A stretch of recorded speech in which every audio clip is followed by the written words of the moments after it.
not. Oh, is my lighting okay? I can change my lighting as well. Well, we're recording now, so oh my goodness. There you go.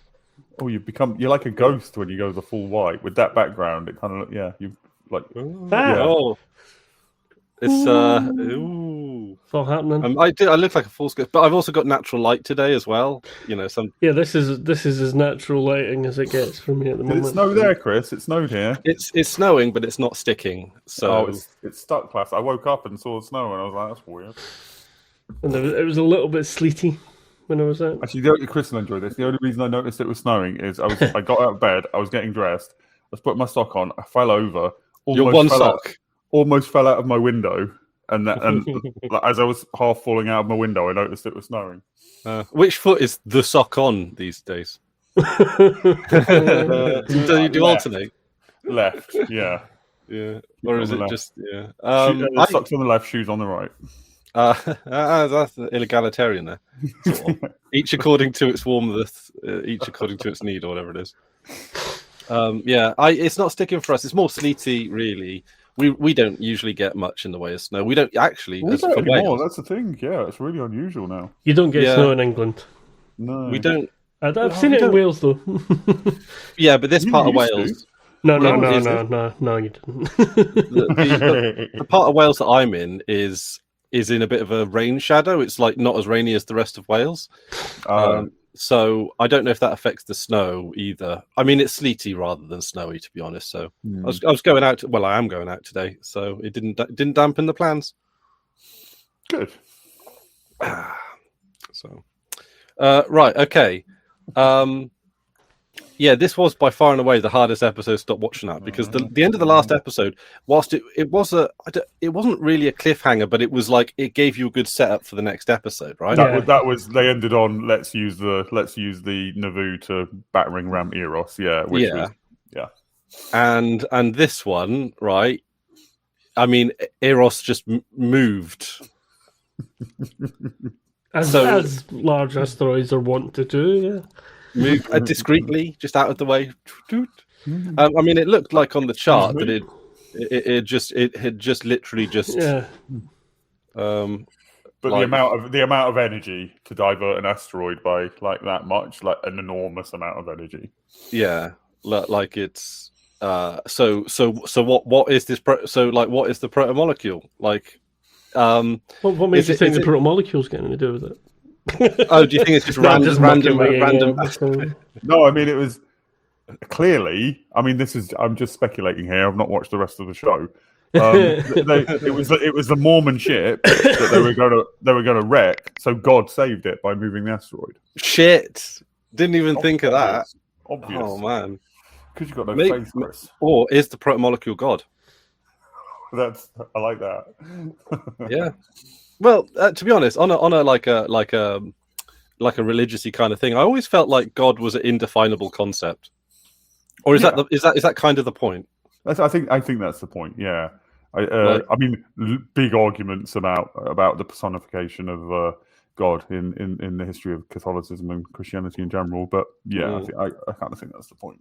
Because I think we've had this conversation before, where you could interpret the sun as a god because it sort of creates and sustains all life on Earth. Yeah, it gives literally gives life. I mean, the sun was worshipped, and the sun was worshipped, and also even in modern Christian artwork.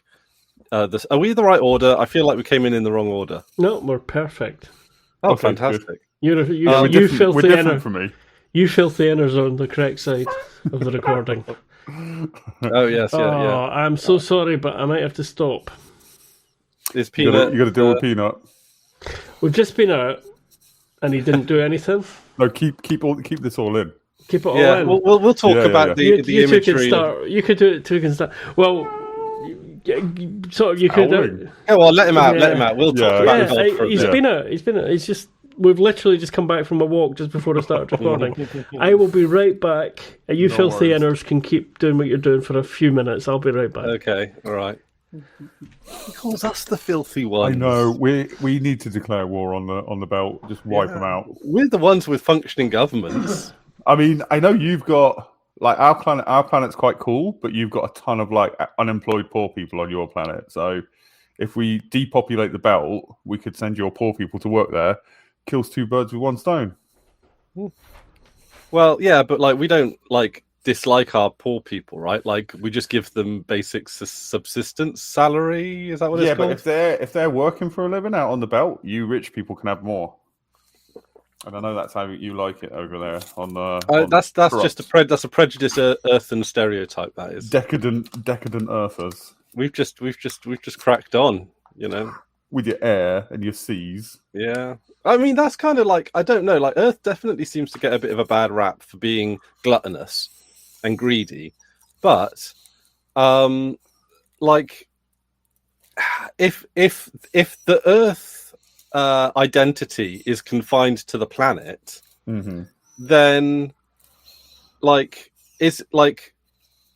are we just getting by? Are we just cracking on with it? I think I can't remember where in the show, but somebody makes this point in the show that like I think they've already made it that like in the context of the show, Mars can look at Earth and go like, oh, they're so wasteful, they've ruined their environment. But that was all the stuff that enabled the Martians to go to Mars. Without that, they wouldn't be able to go. Yeah. So is that a little bit like a parallel to industrialization, where it's like the West had a lot of industrialization that allowed us to like jump ahead in technology ahead of other people, and now that other countries are in their industrialization phase, we sort of chide them because they're not being environmentally friendly, despite the fact that they're only doing what we did in the past. It's a double insult because what enabled industrialization really was obviously the technological developments, but colonialization is the resources from colonialization. So we robbed them of their resources, used them for our industrialization, and now tell them. Actually, on that, this is a weird one, right? But weird tangent. But I found this out to be quite interesting. So I was reading the Wikipedia page of Alexander the Great because I don't really know fuck all about Alexander the Great. We never did him in school. I went through I guess one would call it a hyperfixation when I was young on Alexander the Great. I loved him and read a lot about him. Yeah, and actually, he was actually a bit more in the past than I thought. It was about 350-ish BC, or what they call it, BCE now. And he was under the tutelage of Aristotle, and in order for that to happen, apparently Aristotle's village, when he was a bit younger, got razed, and he wanted it rebuilt and repopulated. So either Alexander the Great or like his household or like the people around him were like, okay, what we'll do, we'll rebuild it and we'll buy and free a whole bunch of slaves to populate it. I thought, oh really? Yeah, I didn't know that. That's cool. I may have misremembered that because I only just like read through the Wikipedia page once, but like. Yeah, and I was thinking, who's the good guy out of this? Maybe Aristotle? I don't know. Like, or is there someone amongst the deals that were like, you know what, we could probably free a bunch of slaves in this.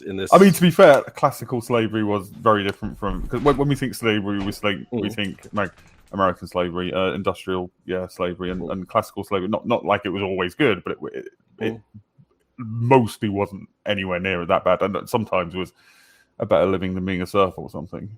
Yeah, there's examples of slaves in what's his name? David Graeber goes on about it.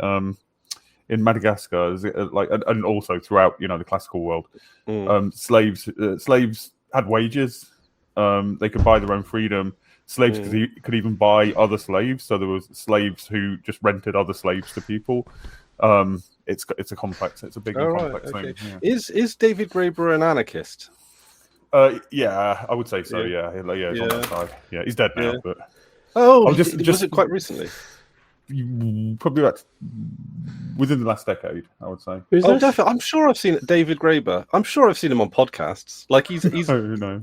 Hang on, yeah, David Graeber. He's been on podcasts. I mean, yes, but not since dying. Not since dying. No. But like, hang on, but he was on like I don't know, like 2020. Is that recently? Yeah. Okay. Very briefly, Alexander the Great. This may be apocryphal, whatever, but there's a story that when Alexander the Great got to India, his army was stopped for a couple of days because they encountered monkeys and tried to communicate with them. They just thought they were small, hairy people. And did they succeed? No, they didn't. They moved on. I mean, that kind of stuff would probably happen during like colonizing. First time you see a monkey, they do, very human-like. Apparently, in heraldry, like there's all kind of confusion over what things like jaguars and lions look like, because the vast majority of people don't even know what a lion looks like. Because even back then, like illustrations or even books were kind of like really rare or like very specific. Well, have you read that? There's that. I think it's the Aberdeen Bestiary that you can view online, and it's a medieval cataloguing of animals and their behaviours and reproductive habits and that. And it's stuff like weasels can't be trusted and give birth through their eyes and stuff like that. Like, it's absolute fucking nonsense. That's amazing. I mean, but butterflies do taste through their feet, so there is some. I think. God, what if you? I don't know. I've never licked a butterfly's feet to find out. Oh, you mean the other way around, right? Okay. Yeah. I mean, oh my god, yeah. Tasting through your feet is the most disgusting thing I can. That's like a divine torture, isn't it? Walking around tasting things. Yeah. What's worse is the insects that eat in their pupal form, and then they go into the pupa, and then they emerge as their final form without a mouth. That's just their breeding form, and like all they can do is fuck and then die. Horrible. That's death by snoo. Oh my god! See, this is so. This is the trajectory, by the way, of Eros. So it just went pretty sudden. Yeah. I mean, I love the crudity of that diagram. I love that is a diagram for the audience, not for the Yeah, because it's like so far out, it's unbelievable. Actually, that arrow, I've seen that arrow before. I use on my phone. I use Organic Maps, and it's actually a pretty good sat nav replacement for Google. That is the arrow of you. That's your car arrow. That's like here. Yeah, that's the you are here, right? Like it looks just like it. And also with Organic Maps, you can actually. I'm sure you can do this with all the others as well. You can have it so that map is north, and then you're like a video game. Just go. I've never used a GPS in my life. Of course not. You can even use them for walking now. Do you know what? It's another thing that Danny, since the hurricane, some of her habits have changed. She's wearing a wristwatch because she didn't have a phone didn't work and that. She's also stopped using GPS because she didn't have GPS during the hurricane. After the hurricane, because no internet and blah blah blah. And she's just the GPS. Stopped using right, GPS. Yeah, for the map part. Yeah, I was going to say GPS does rely on. Yeah, it's but it's oh my god, if you're ever in a tunnel and you don't really know where you are, and did he not do anything this time? No, he pooped, but now he's gone mental. He just had a walk, now he's gone bananas in the other that's room. That's just like sometimes animals get a bit of energy after they Yeah, I mean I do one out. Yeah, sometimes it's just like oh god, I've known cats. I was just thinking he's very like you, Drew. He doesn't use a toilet seat. Oh, good dog. Yeah. I love that. That's one of your points of pride, isn't it? Like main characteristic, first on my CV. Yeah. So either God or the proton. This is what we do if we do it. I had another thing to say about colonialism as well. Mm-hmm. You know when we get often like Americans will berate us because we're the ones who went out and conquered the world. I'm talking about white Americans here, but like we're the ones who stayed here. They're the descended from the ones who went and did it. Yeah, not saying we didn't benefit from it, but we're the ones who were like, no, thank you, we don't want to do that. Yeah. Was there like a presumably to like be able to move across the rest of the world required some degree of privilege that your average working class Joe wouldn't have. Yeah, but you could have gone as like a settler, or there was a lot of very poor people who went just to work and be immigrants, and yeah. Oh, my lighting is terrible. And I quite like it. You are force ghostly. Is that's kind of all right, I guess. I could do. All right, back on topic. Yeah. Okay. Sorry. Right. So the protomolecule is. We've jumped straight to the end again. Is this? Yeah, I know. We can't keep doing that. You can't not. I suppose. Yeah. Like it's the big thing that just happened. It's the big thing. Yeah. You know, you open with your banger, right? Yeah, but people that are watching it might be going, "What else happened in this episode? How did we get here?" I mean, I would assume that if people are watching this, they've watched the episode. Yeah, go and watch the episode first. If you haven't, go. It's a very good show. What are you doing? Yeah, watch the show. You're going to get way more information watching the show than you are listening to us. And I don't know, like, is this kind of like really the only thing that happened in this? There were other, obviously. Yeah, no, I know what you mean. Yeah, it's the only. There's a lot of character story stuff. Crux. Yeah, but this is the main thrust of the. Well, we do. Probably worth mentioning. I don't know if he's watching yet, but he said he would start watching. French Ghosty. Cameo from French Ghosty in this episode. Oh, yeah. Well, he does kind of look a bit like French Ghosty, doesn't he? He looks a little bit like him. He's got a French accent, so that is French Ghosty, and we've got to call that character French Ghosty. Although there is the carry-on screaming, the second monster, you know. Is that French Ghosty as well? That's French Ghosty as well, yeah. Carry on screaming, second the picture I put up in... I remember, yeah. So because when he's got his headphones on, his hair gets kind of pushed down, and it looks a bit like he's going, you know. So what the hell happens with the protomolecule and? Okay, well now you've mentioned the end. Let's rewind back to the beginning and like, how did we get there? How did we get there? I mean, that's that like so. I've got a spot on my elbow. In exactly the position I lean, and I keep going to lean, and it hurts. It's really unpleasant. That's probably why you've got it. You've been leaning on something that's got into it. Yeah. There we go. This is not a medical podcast. Do not take advice. No. So how did we get here? We finished We finished the last episode with Holden and Naomi in Fred Johnson's office, along with Miller, going that thing. We're going to slam the Nauvoo into Eros, and Miller's in. Yeah, and I think I got to be honest. That's the start of this episode, isn't it? I feel a little bit like, and correct me if I'm right or wrong on this one, but I feel like the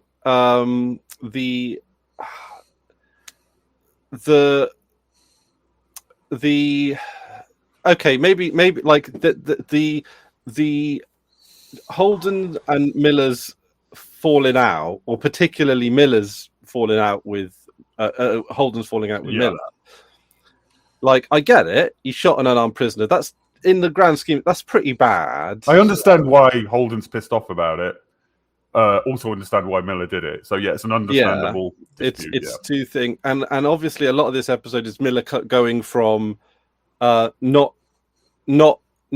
sympathizing or empathizing to sympathizing and empathizing, right? Well, no, not really. I think it's more like, because it happens very quickly. Like, that's and I think it's because like that doesn't really matter anymore. We've got other things to do. Yeah, everything's moving quite quickly.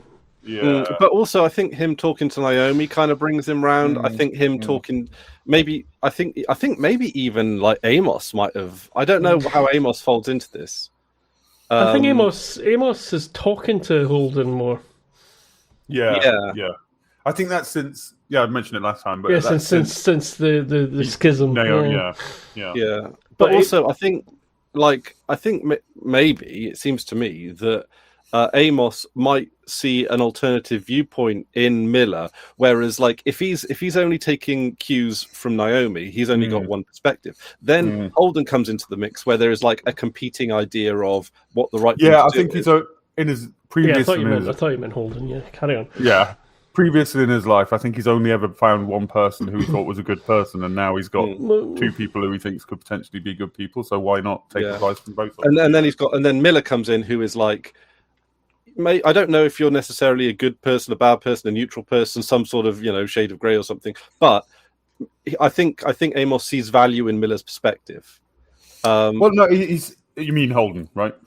No. Oh, Amos. you mean Miller? Sorry, I mean Amos sees value in Miller's perspective. That's why. Yeah. That's why there's a little back and forth. Like he might not necessarily agree with Miller, but maybe there's something in Miller's logic that is worth. Yeah, because it's Amos who's sort of tasked with. No, not necessarily tasked with kicking Miller off the ship, but he gives him his bags. Yeah, he brings him his. He empties his room out for him and brings him his stuff. And I think in that conversation, I think it's clear that Amos gets where Miller's coming from with that. Yeah. Yeah, so, he sort of when he delivers his stuff, he sort of does a no hard feelings kind of a vibe. Yeah, this is why young people's thing. Yeah, because Miller isn't. Not sorry, Miller. I'm calling everyone Miller for some reason. I don't know why. They all do work in a granary, so I can understand.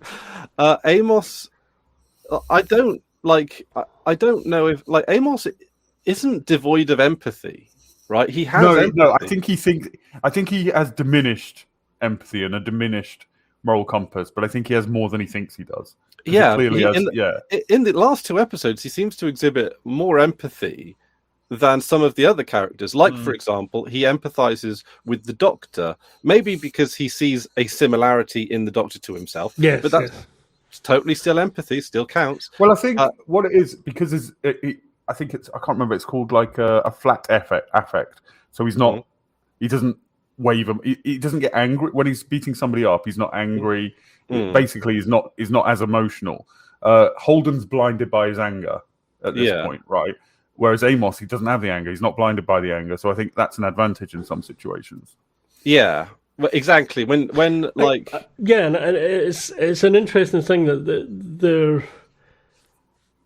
they're a team, and they don't quite understand. They're not maybe not as conscious of it as they realize not saying they should be, but they're maybe not totally conscious of it. But they are a team, and each of them is starting to bring. The 3 main characters anyway. Alex is always in the ship. The 3 of them are starting to bring. What's the word I'm looking for? Cohesion. A committee thinking.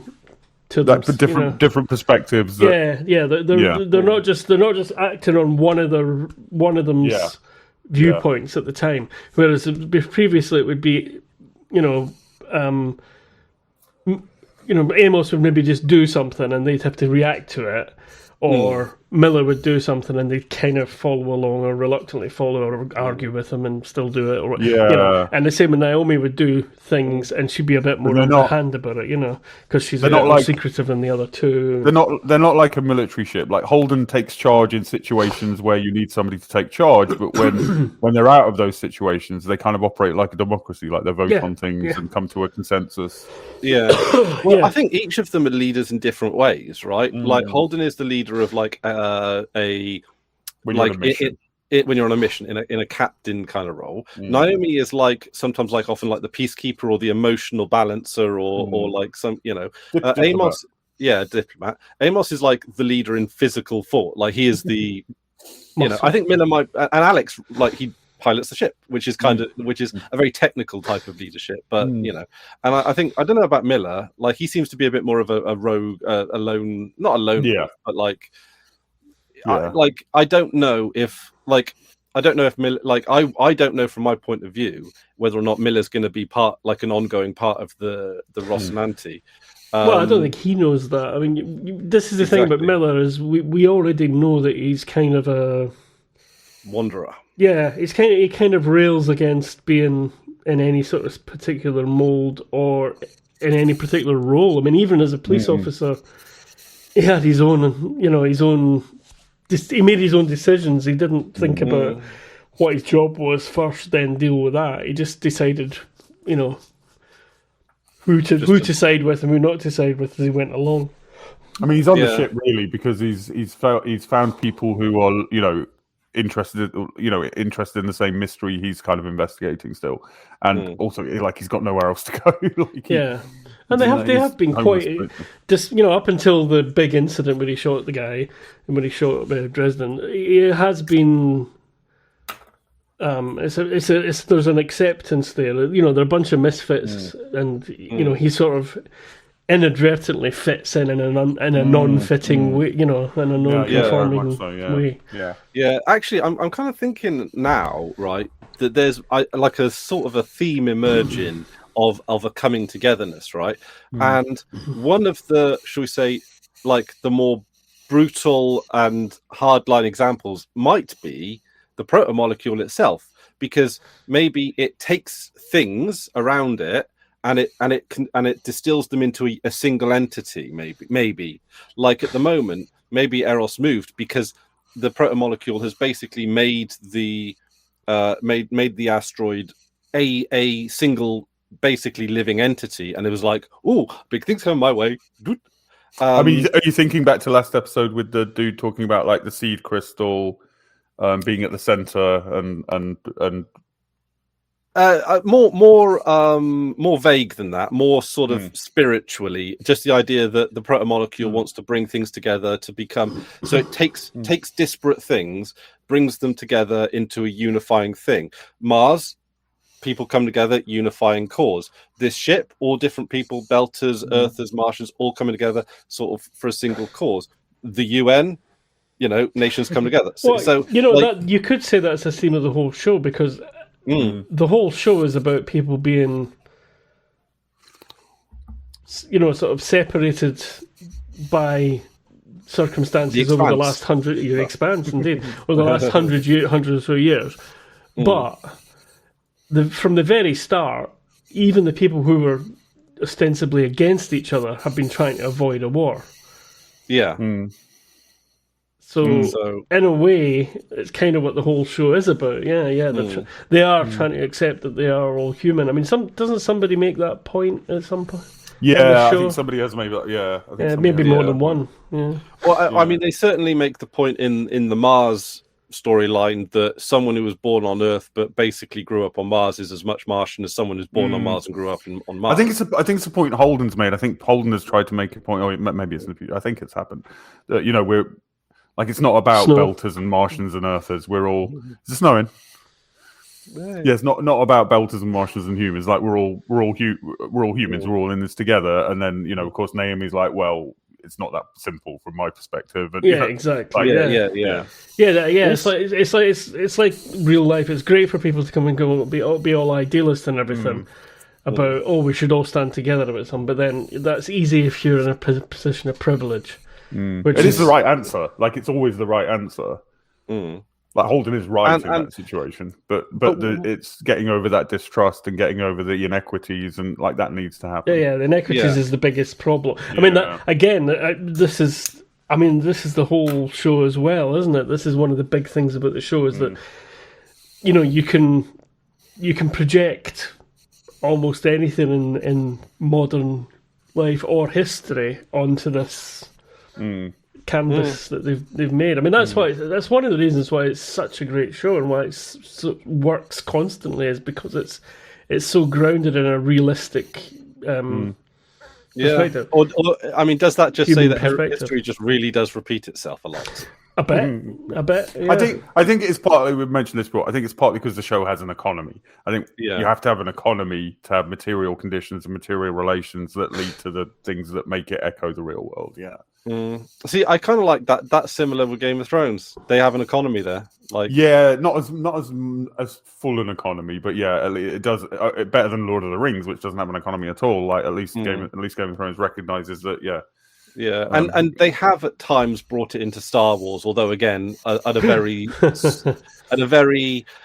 I mean, it changes from show to show what the economy even is. It's very piecemeal. Trade embargo and they give, I don't want to say they give the illusion to it, because sometimes it matters to the plot, but it's very like, it's not like there's one running economy through the entire Star Wars franchise. It's like you take, like the Mandalorian has a different economy to the film. I mean, to be fair, it's a massive galactic empire. Like, it's reasonable to imagine that different places have different kind of economic arrangements. And to be honest, it's more militaristic than it is economic, because it's like, well, the outer rims, the outer bits of the galaxy, like they're more sort of Wild Westy, because like Tatooine, for example, very well. Like sometimes the Imperials will come down and come down with their jackboots, but usually only if there's something that they want or they're in. They want to take some. Drew, you're a wee bit breathy in the microphone, mate. Oh, sorry. I didn't notice that. That's okay. It's just maybe just the angles changed or something. I don't know. Yeah. Let me know if I do it again. Yeah, I can you're doing it right now. Yeah. Are you all right? You need to get one of these things. They're great. Anyway, sorry. Okay, right. I'm only going to be hearing that now, Hamish. That's sorry. just. So is everybody that's watching the show. Yeah. Just go here. Has it gone now? Has it stopped? Not really. No, you're breathing in a certain way. Oh, really? Usually, you want to lean back like you do. I think you're just too close to the mic. I'm quite far away from it. You're usually like in the corner. You're usually like down here. No, but I pull the microphone with me. Yeah, it's probably just the angle. Yeah, because the snowball is very like angle centric, as in like. I assume you can't hear it from here. No, we can hear it loud and clear. What the fuck? It's your nose. It's your nose. Coming? I mean, not any more than usual. Let me just try reconnecting. No, it's probably not. No, that. It's not a technical issue. It's your audio. No, because it doesn't usually do it. Maybe there's a cancellation thing that's not working. Has it changed because you've got headphones? Right. Have you got monitoring on? Can you hear yourself? No. Ah, right. That's maybe what it is. Oh, hang on a minute. He's got the headphones in, hasn't he? So it's not doing the noise cancellation. Yeah, that's what it is, yeah. No, but it wouldn't do that on me because I'm not coming through the... No, but it does set levels and stuff as well. Oh, for fuck's sake. Sorry, no, it's just very noticeable. I'm sorry. No. I'm just aware of how annoying it is to watch a video where that's happening, so... Do you know what? Once we can get past this bit, we'll be fine. Yeah. It's just that Hamish pointed it out.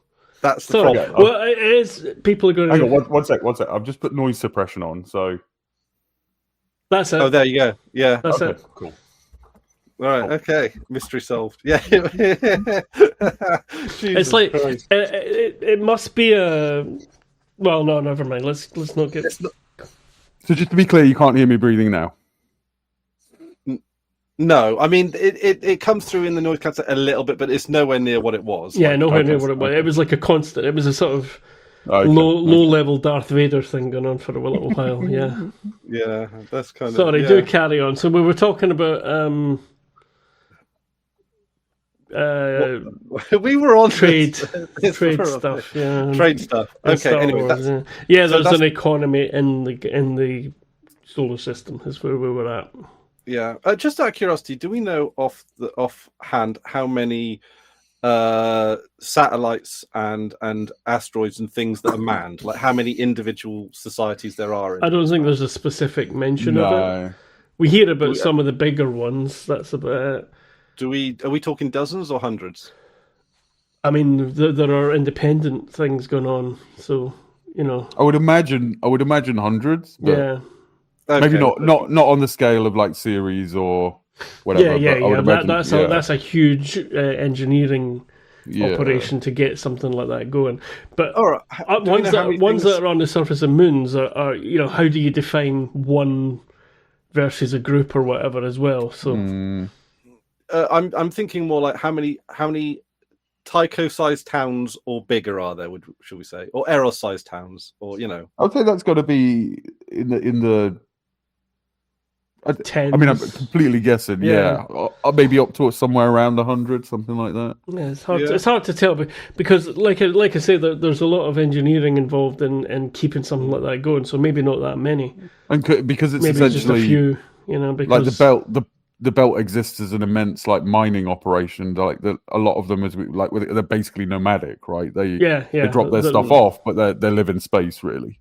Okay, permanent settlements, I guess. Yeah. I mean, I think it's hard to tell. I mean, we hear something in the order of throughout the whole show, probably only we hear about a dozen or so. But there must be millions of belters, otherwise they wouldn't be a threat to anyone, right? There must be, exactly. Yeah. at least many millions of belters. Yeah. Okay. Yeah. Would most of them do? Are they like countries? Would it be like the same number as maybe countries then? So there'd be. I don't know what I don't know exactly what your point is. What you're trying to quantify. Oh, I'm just trying to understand how comprehensible the in-story universe is. So do people know the names of all of the major settlements? All the major ones, I would think, yeah, because there won't be that many. It'll be moons that are usable and major asteroids. That'll be the big ones that are sort of registered settlements. Is that what you're asking about? Like registered like towns? Space. I mean, there'll be space stations as well. Like there will be. I mean, like we've already had Tycho and the one that they stormed to get the scientists. So I imagine there's a lot of that kind of stuff. Chris has turned into a big purple sea. Is he frozen? I mean, it's actually it's kind of relevant in some ways. I can see, but areas. Hello. Oh, that's cool. Sorry. We can see the whole background at the moment. Oh right, yeah. No, you don't need to move. We can. I can see the whole thing. Yeah. That's because we're squarish. Four force ghost. Right. Can I kick myself? I don't know. Can you kick yourself? It usually goes after a few seconds anyway. You'll be kicking yourself. Yeah. So right, okay. I'm still not entirely sure what your point was there. Basically, it's like, is it so? Yeah, like so how many moons has Saturn got? Like 17 or something? Oh, more than that. Yeah. Is it like 20? Oh God, hang on. Now you're asking. Okay. I mean, you've got Jupiter's moons as well. Right, that's quite a lot of moons. Yeah, Saturn's known satellites. It's a like, I mean, but all satellites aren't moons, right? Like a satellite is just anything that's. No, a moon. Well, a moon and a satellite. I mean, a natural satellite is a moon. So. Can a moon? It's got to be a certain size. No, that would be that. Yeah. But I mean, the moons of Saturn and Jupiter do vary between something that would be about the size of a town to something that's the size of a planet. I just wanted to say that the point is that the solar system has Saturn's got 146 known. Fucking hell! And that's right now. But what I was going to say is you'll find that given the age of the solar system, these are stabilized things, and so it's not it's not going to vary wildly. I mean, it's a kind of a and the size will vary, but it's a case of the orbits being cleared. Okay, cool. That's why our moon exists, and because they have over time been the survivor. It's kind of an evolutionary thing, They're the thing that managed to survive and either swept up everything else, knocked it out of the way, or accreted into it. So it's not like that's how it all works. So we can in theory create a moon.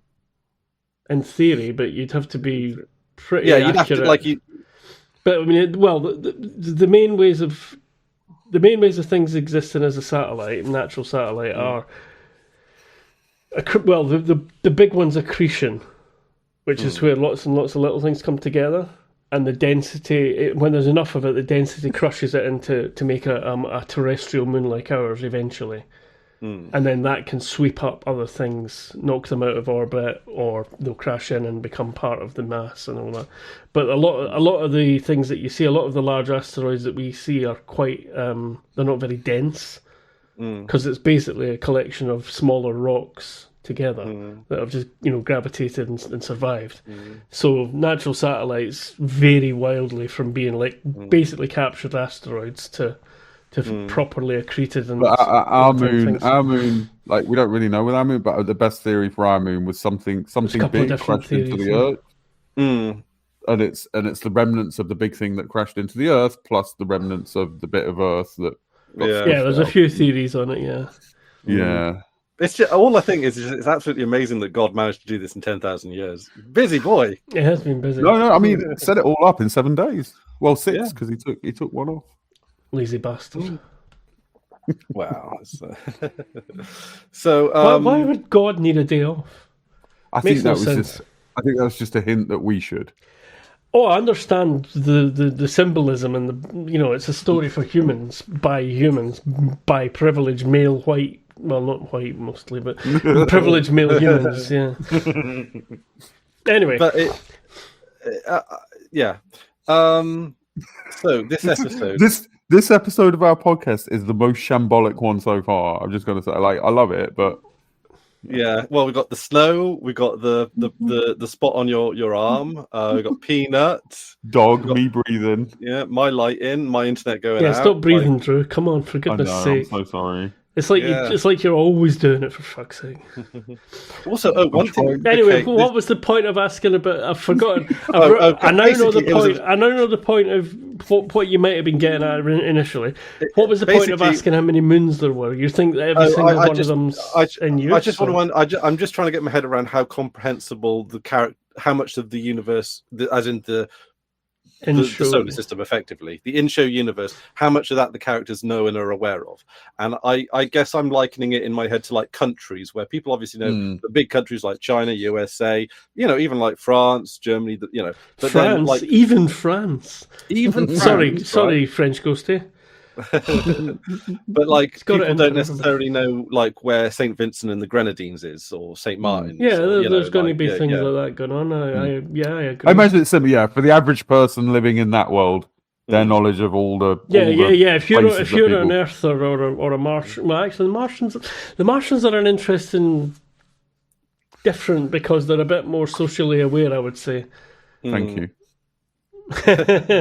but yeah. I mean, only the major stuff's going to come up. I mean, again, unless if somewhere's only got like a few tens of people living on. Say there's an asteroid being mined, right? Okay. But it's not a big enough concern that some corporation wants in on it. But a few miners can mine it out in a couple of years and then move on. Cooperative. yeah. Then that's not going to be, it's not going to be counted as such. But I mean, as for him, I mean, the asteroid belt contains thousands of asteroids. Yeah. So okay. But also, humans have got to get to somewhere and back. So there is also the logistics of it. But from what we know of the solar system in the show. Yeah, we only know a couple of dozen places, probably. And even then, a lot of them are to do with Earth or Mars in the first place, Yeah. Anyway, I'm sorry, we've laboured this point and never actually got to what your point was. No, I made my point. So we're okay. Let's move on then. Okay, another general question about the universe is.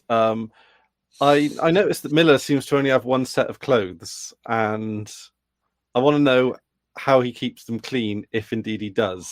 Like, do you have like laundry facility? Does he have to like go starkers when he wants his clothes cleaned, or is there like a laundry service where you can like walk in? There's a laundry service and a shower all in one. See, now I want to rewatch from the beginning and check whether he is actually wearing the exact same clothes or whether they're just similar. Yeah, I disagree. I suspect he has a couple of changes of clothes. Yeah. And well, like me, similar. I've got like 100 black t-shirts. Yeah. Because the thing is, I would, if it was just black, I would sort of not really register it. But it's a navy blue shirt and black kind of like almost jeans, like khakis jeans, sort of like just normal trousers, as it were. Right? I'm glad we're getting into the important stuff about this show. Yeah, but also he has the earthen style collar, maybe similar to his hat. But like, is it the Earth collar? This is not an Earth. That might not necessarily be. I see what you're saying, but like other belters, like mostly as we've said, kind of live in space, so they're wearing like overalls and spacesuits. Whereas he's lived his entire life in an atmosphere. So he's a city belter, I think is what he's saying. Yeah, I love that line. Like I'm an indoor. I'm more of a city belter. Yeah.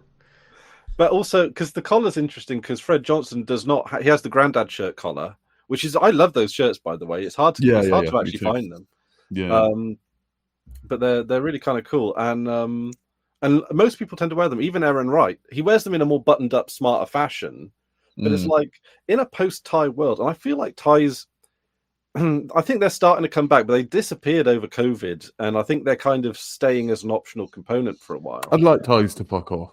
I kind of think I would, but also I think I'd like the standard suit that goes along with them to fuck off too. Yeah, because like if you just have like a black or navy blue suit and a white shirt and it doesn't have a tie, it looks like it's missing something, or it looks very bland.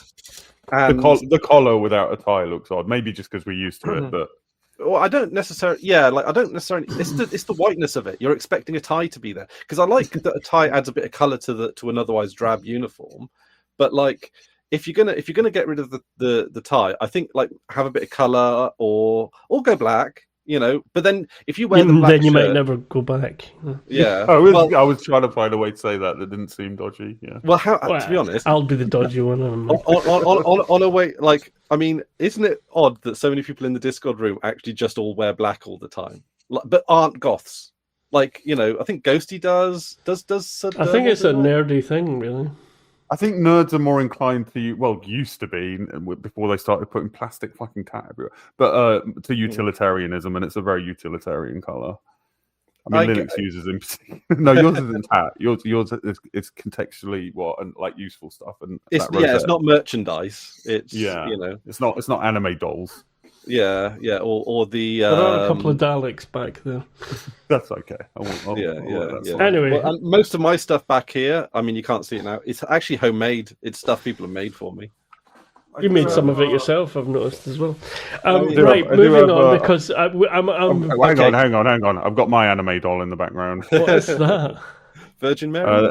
That's my Jesus that I got from my first Holy Communion. Oh, right, okay. He's supposed to be doing this, like the Jesus sign, but these two fingers broke off, so he's doing a Black Power salute. Nice one, Jesus. Nice one. Okay, yeah. I'm gonna say one thing now and hope that we stay on track with it because you're on a deadline time-wise, Chris. Mm-hmm. You said you're a hard deadline. Hard out of midday. So we have spent 45 minutes and we've only mentioned I think 2 or 3 little points. We've gone like way tangenty within the show, and I mean, to be fair, Chris is right that like the only event really is the thing that happens at the end. There's a second event has hit the towers. Oh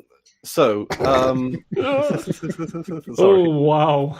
Oh come on! It's been like 25 years. I loved it. It's fine. I don't mind. I'm just thinking other people might. Okay, so all right. Jules Pierre Mao has worked out. Jules Pierre Mao. Sorry, Ghosty. Has worked out basically Avesarella's plan. Mm-hmm. Which makes a total lot of sense because he is a bit of a brain box, isn't he? You don't get that far ahead in life without being able to without inheriting a lot of wealth. Inheriting a lot of wealth, but also, I mean, I don't know. Is he obviously, I don't think he's as clever as he thinks he is. No, I don't think so either. I think it's probably with the information he has, it's probably quite transparent what's happening. Whereas Erin Wright's like closer to it, and I think it's harder for him to see. Okay, all right. Because I'm getting Erin Wright thinks he's a lot more important than he is. Oh, Erin Wright, because Jules Pierre Mao does the usual capitalist, like anti-government libertarian thing of like, oh, the government's so fucking stupid, like can't think, which I don't think is fair to Erin Wright. Like, he's very close to it. I don't know. Like, actually, I don't think he's wrong in this particular instance. Man has not proven to be in any way a decent leader of the UN. The general that walked out of the meeting was not being politically adept in that moment. He was being admiral. For sure. But Avasarala.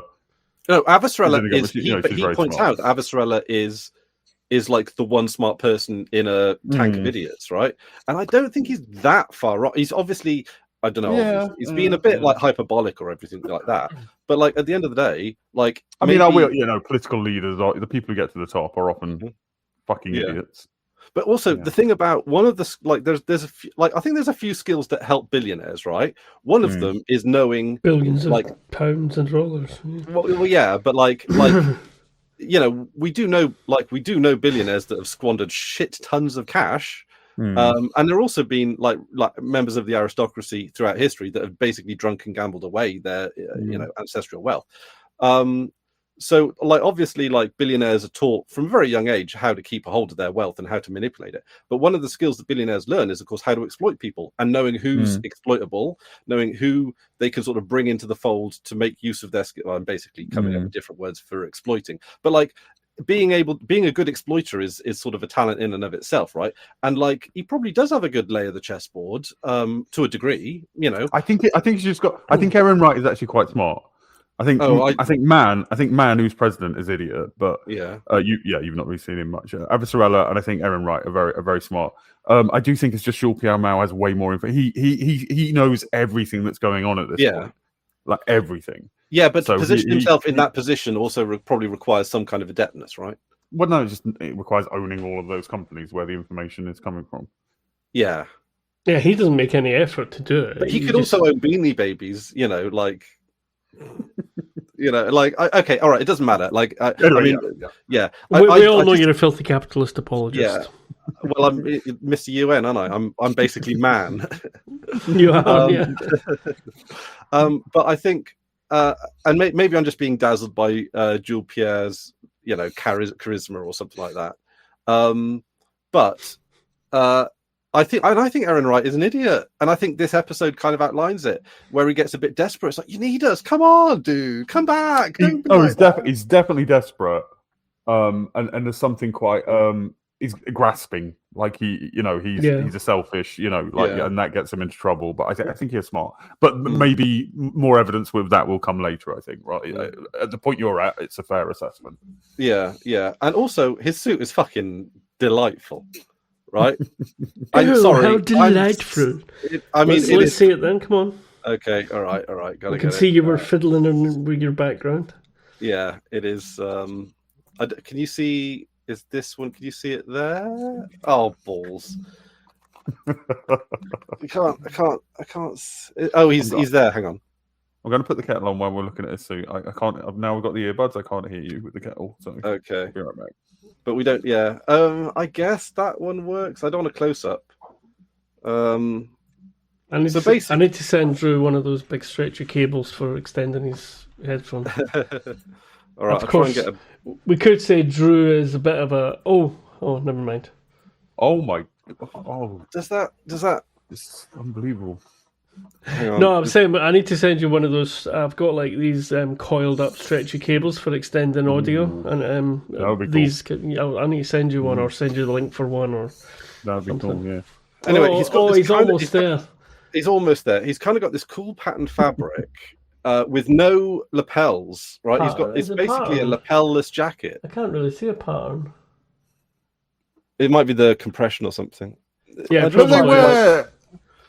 don't you sometimes see people from sort of like West Asia wearing a suit of that kind of thing? Yes, yeah. Like to be honest, I think we call them. I know them as granddad shirts, but like collarless button-up shirts. They are quite a lot. No, I mean the suit as well. The suit without the lapels. I mean, you get the Nehru suit. I think is called, which is like Nehru jackets. Yeah. Yeah, they look cool. And maybe it's like a cross between them and the sort of the Western more military style suit. Although actually saying that, I guess the neurosuits are kind of also based on military, just different militaries, I guess. I don't know. Anyway, I really like it, and if we're going to ditch the old suit and tie, that would be what I would want to ditch it for. Something. Well, I haven't had a suit and tie for a long time, you know. Yeah, I mean, they're overdone, aren't they? I mean, the only people I notice that are still wearing suits and ties salesmen. Estate agents and lawyers. Oh, Mormons. And Mormons, yeah. So you mean dodgy buggers then? Dodgy buggers, yeah. People who are actually trying to paint some kind of image. I don't think I've ever trusted people who wear suits. But that's a lot to do with my that's actual experience of specific people. Yeah. As much Although as to be fair, as you say, a lot of dodgy people wear suits, especially nowadays, where since COVID the suit has definitely been a lot more optional. And even politicians, I don't see politicians wear suits unless they're basically going to be on TV. I mean, the suit is the uniform of the oppressor. Yeah. In a capitalist relations, it's bosses and above. Yeah, and also it's based on like a lot of suit design is based on military uniforms, so there is that kind of like the corporate world is a battlefield. Hugo Boss. Yeah, Hugo Boss. Yeah. Speaking of the Mormons, though, I know you were looking forward to the Mormons being kicked off the Naboo scene. Yes. That was Miller just sort of turns on that, doesn't he?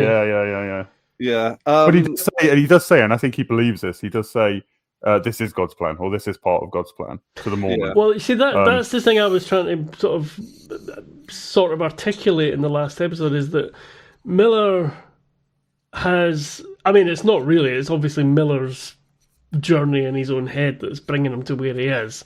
It's not any god or spirits or anything that's involved. How do we know God is not working? Oh, actually, through him? sorry, because that's bollocks made to justify stuff. Actually, I've got a point. Right, so all that stuff about God that was building to a point. I've just remembered what it was, and also the coming together stuff, right?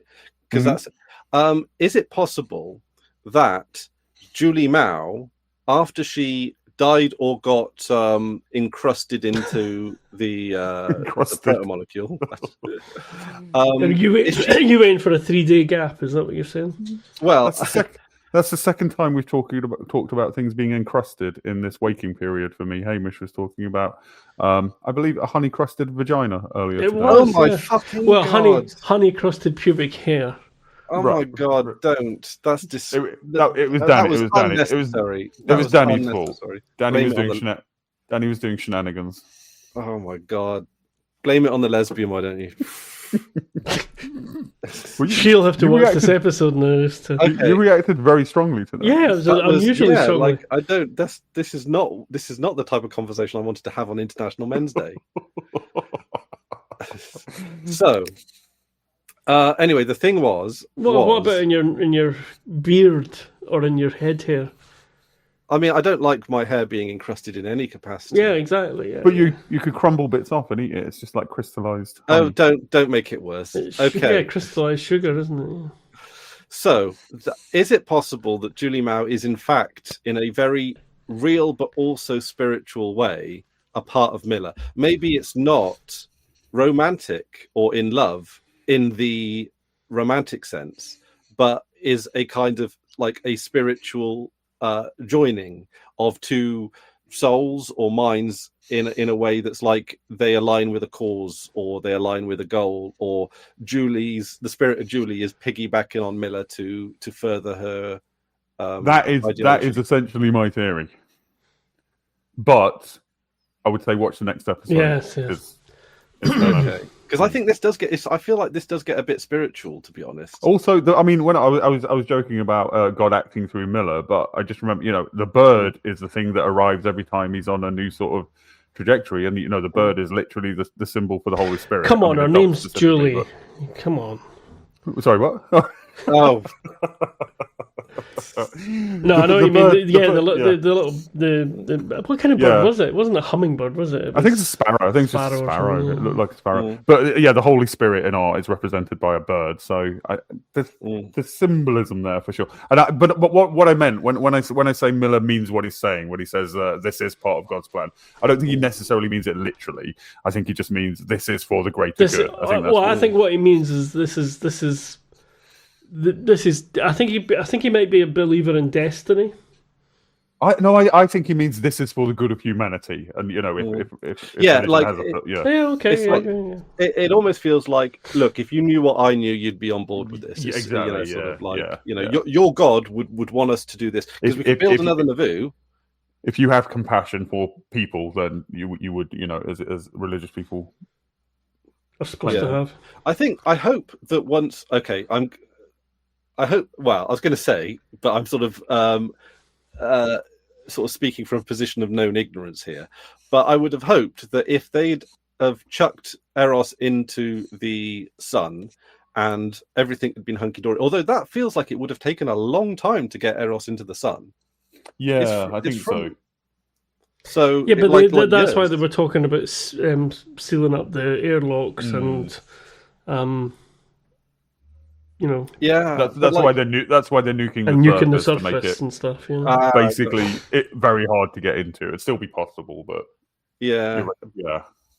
I would hope that they'd sort of, explain everything to the world in an honest way, because it's like, I get why. I'm not sure Miller would give a crap about that, but I think that generally, the reasons would be outed afterwards. Yeah. It tends to be the Belters who want to get, because they've got that anarchistic kind of society. It's the Earthers and the Martians who are like, no, people can't be trusted with this information, and it's the Belters who are like, no, we just need to put this information out there and tell everybody what's happening and why, and But we do learn a little bit about the danger. Like, so I think, since I watched the episode for the first time, I think a lot about the humanitarian mission going on with French Ghosty, right? Partly because it's like, are they really humanitarian missions, right? Like, we get some clues. We know that this is actually quite a fancy ship for a rental. Now, a humanitarian mission. I'm just going to butt in. I'm going to butt in for a moment and say, you have that dude on French Ghosty. You have seen him before on a TV broadcast in the background. Okay, all right, yeah. And I can't remember what situation. I think it was when the riots were going on or something. And he does seem to be a legitimate, like, peace wanter. Okay, because it does kind of make sense that humanitarian missions would have rentals rather than just owned spaceships, because, like, I would imagine that various humanitarian missions require different equipment for different things, very specifically at very different times. I mean, it's not like it's not the Red Cross or something. Yeah, what I've lost the thread of this here. What are we talking about? No, I'm still setting up. Is the guy the French guy that was found on Eros, or the French? Oh, right. Gotcha. Yeah, French Ghosty. So French Ghosty, yeah. So because it's like Dr. French Ghosty. It's a Medicine Sans Frontières type thing, isn't it? Yeah. Or like your Doctors Without Borders or something, right? Like, that's the same thing. Oh, is it? Is it just in different? Okay. In French. Yes. So, and I think, is it that, or is it a cover? Because, like, as you say, as you're alluding to, that it's not a cover. But I think Amos or Alex or someone says this is a no. That's when they're assuming it's pirates. They say this is a weird ship for pirates. It's got a med bay. It's got all these medical things, which which means legitimately it makes sense that there's no reason to think that's anything but a humanitarian medical. They're genuinely concerned about. They think They think what's happening is they think people the Earth or Mars is experimenting on these people and they want to go in and help them. Yeah, I mean it's. But that whole situation, I think that whole theme is it's interesting because there's like Holden does a horrible thing, but it's the right thing in that situation. Yeah. Well, they get to that in the show themselves, don't they? And well, the thing is, they give them so many warnings and like. But at the same time, it's not unreasonable for the dude to be suspicious. Like, if Mars is doing this and trying to cover it up, and then at the last minute he says, "Oh, I'm not Mars, I'm Holden." Like, would you trust? If the American military said, "Yeah, come to us," no, we'll keep you safe. You don't want to mess with that. But then also at the same time, it's like, if you are potentially carrying back a new disease. You could be wiping out millions. Yeah. And this is the thing, is they don't seem to. Yeah, the sort of, they're torn between suspicion and duty, really, aren't they? That's what it is, and they almost screw it up, so they have to be shot down. Yeah. It's just a situation where there's no trust and there's no way to establish trust. Yeah. I guess so. I guess so. It's sort of like, I don't know what could be a good outcome, because obviously the story's told from the Ross Nantes point of view. But if as you say, if it was like an American sort of black ops operation or Martian, like in this case, where Mars are known as You know, there is. I don't know if you noticed, but that whole scene starts with, but towards the beginning of that scene, when Holden asks for the target lock, and Alex says, "We're not going to shoot them, are they?" And Holden goes, "Don't worry, we're not shooting anybody. Like, don't be ridiculous. We're not shooting anybody," kind of thing. And it starts with that and ends with Holden having to shoot somebody down, which is the last thing Holden wants to do. Yeah. I mean, I know. Yeah, he's trying to, because everybody knows. Well, we know from experience of the show that if a ship target locks another ship, your sensors tell you. Yeah. So it's kind of a look. We're aiming our guns at you. We can fire something that's going to destroy you right now. Please pay attention. Please listen to us. And they do. They contact them immediately as soon as the target lock happens. The French ghosty radios the Rocinante. Yeah. Because, like, if it is a black op, you're probably thinking we're done for anyway, right? Like, yeah. Well, if I'm sorry, I'm trying to remember if I'm remembering this right. Don't they abandon their own guy in the first place? Yeah. So they must know. So they're aware that he's dead, and they're aware. French Ghosty describes the thing coming at them like it's got a consciousness, so they know there's something fucking dodgy there. Yeah. So. Yeah, see, that always made me think, well, why do they persist then if they know, if they abandon their own guy, they know it's bad enough that they can't do something for him. What makes them think they can do something for anybody else? At that point, it's a wee bit confusing. I think they are just scared and confused at that point. A little bit, yeah. They know that they're not infected because the dude went out and died where he went. He didn't go out and come back, probably. Holden doesn't know that well enough to let them go, but they probably think they're okay and they can just get away. But yeah, I think that's more of it. I think they're sort of scared and trying to get away from the situation. But if they just waited at least and let them check them out, but then fear, mistrust. They've got no reason to trust. There's no reason to trust Rocinante. Yeah, and also I do feel Holden should have led with "I'm Holden." Well, that's it. Yeah. He's already sort of infamous. In the belt as it is, you know. There you go. That'll get us 100 extra views. That's the thumbnail. Yeah. God, our minds went straight to the same place there, didn't they? You two are such modern people when it comes to I mean, thumbnails have been a thing since what? Mine are automatic. Mine is just whatever it comes up with. Since monkeys evolved. Yeah, pretty much. Very good. But also on a utilitarian point of view, it's like hundreds of thousands of people basically dead on Eros or known to be dead. So what's one more? What's one more? Which is awful, but yeah, I do think Holden is correct to he has to, because if that ship is infected, he wasn't lying. Yeah, remember, he's obviously thinking along the lines of the Anubis. Yeah, I mean, they destroyed the Anubis. But also worth noting that even if they had nudged Eros into the sun, they've still got that sample. Well, that comes up in the show as well, and Miller knows about it. Because him and Naomi talk about it, you know. Also, I've just noticed the famous smashing ass scene. Yeah, this is I guess a little bit of a callback to actually the very first episode where the knight goes searching an unknown vessel. Yeah, and it's like that could have been the knight. Yep, could have been. That's a really good point, actually. I wonder if that comes into Holden's head, you know. It has to, right? That was us a few months ago. You know, they did generally an ill-advised but humanitarian thing. Yeah. And you know what if the stealth ships that took them out or took out the Kant were fundamentally doing the same thing that the Rocinante is doing now? I mean, they weren't. They weren't. I mean, they were literally trapped. But yeah, no, for sure. Yeah, it's an echo. Yeah. I mean, to be honest, I don't know. It could have. I mean, it could have been the case that they looked at the Kant and they, for some reason or another, they lured them in.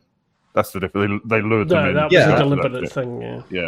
Yeah. But also, it could be. Were they lured in because the Kant was mining from somewhere where there just happened to be some protomolecule? I don't think that's... No, it's not true. It's like, that's not... I know what you mean, yeah. They were in transit at that point. Yeah, but everything else the stuff had happened slightly before. I think there's a little bit of a time, not a confusion, but there's a bit more time there than you think. If you look back at it, you'll see what I mean. But yeah, carry on. Okay. The crushing ass to dust scene. Yeah, because you I think you mentioned. Did you not? Did you think? I thought it was in the last episode. Yeah. It's Diogo again. Crikey, Spacewalk does look kind of insane, doesn't it? It's terrifying. Yeah, Diogo's well, he's been abandoned in space completely before, so he's pretty. He says when he walks out, he says, "fresh air," and I do love that. I love that analogy or whatever. But I feel bad for Miller, who's never ever done this before. That looks fucking. I mean, I've done that kind of thing in video games, and it's terrifying in video games. Doing it for real, just being too fast as you come in, horrible. Do you know? Have you seen? I don't know. I've got a video on the Polar Bear where I play Descent 3, and it's the first of the Descent games where it opens up into the sky. I could not handle that. I remember. Yeah, it's just like I don't know what it is to me, but it just triggers some kind of like super agora. I'm not like particularly agoraphobic. I'm fine going outside. There's no, I love going outside. But no, I think it's that one of those things that's deep in our brain because they use it differently in Oblivion and Fallout 3. It's when you emerge from the sewers or you emerge from the vault, there's like the next, and it's different. That it's hopeful, but it's like it's a powerful moment in both of those games in the opposite way. So it's clearly something that's deep in our psyche. Is it coming out of the ocean? Is it emerging from caves, or is it and also like it's just it's like people talk about that being like if you go to like the desert or something. They talk about that being mind altering, and sea as well, being at sea and just like nothing forever. Yeah, I love being at sea. It's great. Really, it terrifies me. I know when I've been on a ferry to the Isle of Wight, right? So I'm not talking about like grand sea voyages, and that I was fucking terrified. Yeah, no, I've only been like here in France. It's not. No, that's a lot further than I've been. I got to the point where you can't see land in either direction, and that is fucking terrifying. See, I find that kind of exciting. Yeah, I'm not built for that. Not built for that.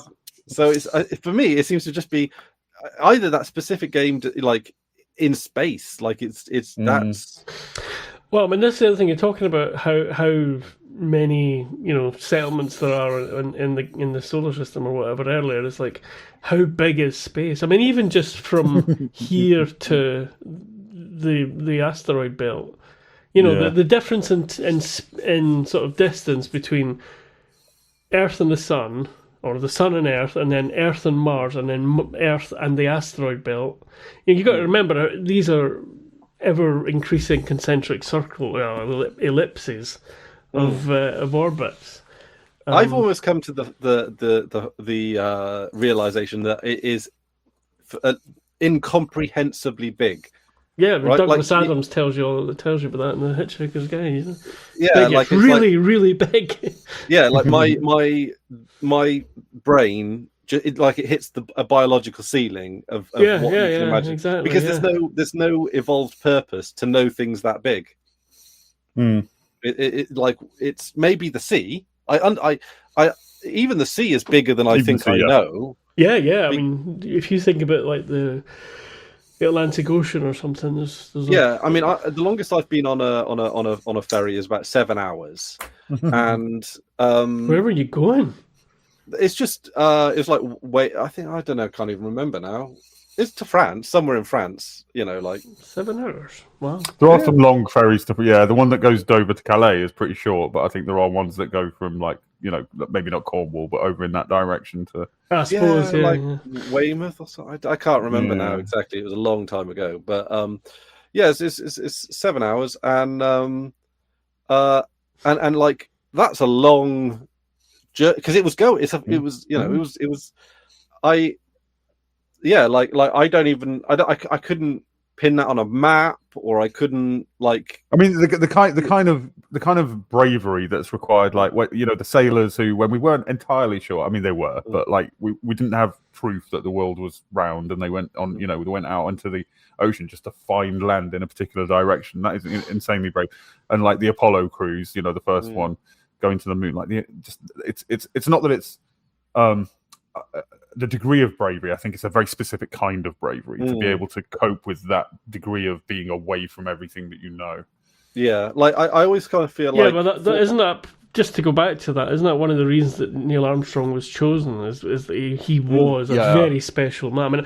I mean, I think to my mind, I don't really believe in heroes as such, but I think Neil Armstrong was probably the last hero that I've felt was worthy of the title, Yeah, he was so capable, and he also had the right mindset, and he was also level-headed. Him compared to Buzz Aldrin, Neil Armstrong was he was a better choice for a lot of things. Unflappable. Yeah.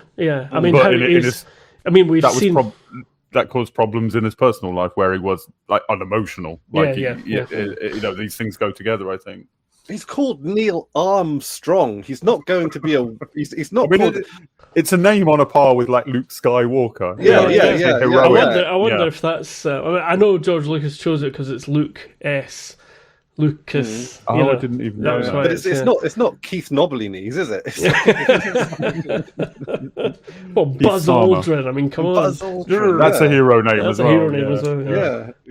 Did Michael they just Collins. choose them on hero yeah, that's why they left him up on the. That's why they left him in orbit. It's like, Mike, you're not heroic. I do recommend. I may have mentioned this before. I do recommend NASA's got the whole audio recording from that entire mission, and you can listen to the whole thing. And I did it over like a weekend or something, and it's amazing. So also, Michael Collins gets quite pissy that he's not getting any media attention because he's just in the orbiter, which is quite funny. That's just sad. Also, that would never happen with fucking SpaceX, would it? Like releasing the full. Can I just? I know Hamish is well aware of this, but Chris might well be. But like, just for the audience, like the fucking Apollo mission. It was a tinfoil little fucking thing that they were sitting in. So they went up on the rocket. They went out on the, the shooty thing. They went to the moon. They detached from the orbiter. The orbiter carried on around the moon. They landed on the moon. Then they took, which was fucking hard. And then they took off from the moon again, reconnected to the orbiter, and then went home. Like, just if you're just looking at that as like you've got to face that thinking like I've got maybe a 10% chance of coming home. Yeah, they didn't think the chances were amazing. They certainly didn't think success was guaranteed by any stretch. I'm going to be dead. I don't know how far away the moon is, but hundreds of thousands of miles. Anyway, I'm going to be dead. Like, not even on the same planet that every single one of my ancestors are buried on. I'm going to be the first person who's dead. That's kind of cool, though. I mean, it's cool, but insane at the same time. It's mad. See, the way that you just described that makes me want to go to Mars. Like, I'm not a big space guy, but I'm like, do you know what? First person to die on Mars? Yeah, sign me up. No, the first person to fuck on Mars would be. What about both? Well, you need two people to, So it's a simultaneous thing, They'll reach around. Still two people involved, but I mean, no, the what up your own arse is what I'm trying to get at. Oh, okay. Oh, right. Yeah, well, yeah. I mean, this is what I can dream. Yeah, I mean, it's about a quarter of the distance to the sun. We know that. That's insane. So it's 200. Sorry, what is? The moon from the Earth is Is the quarter of the distance to the sun? Yeah, and Mars, right? No, the moon. Earth to Mars. Really? Hang on, you're saying the distance from the Earth to moon is a quarter of the distance of the Earth to the sun? That can't be right. What? Hang on, I'm confusing myself now. Yeah. Sorry, what are you saying?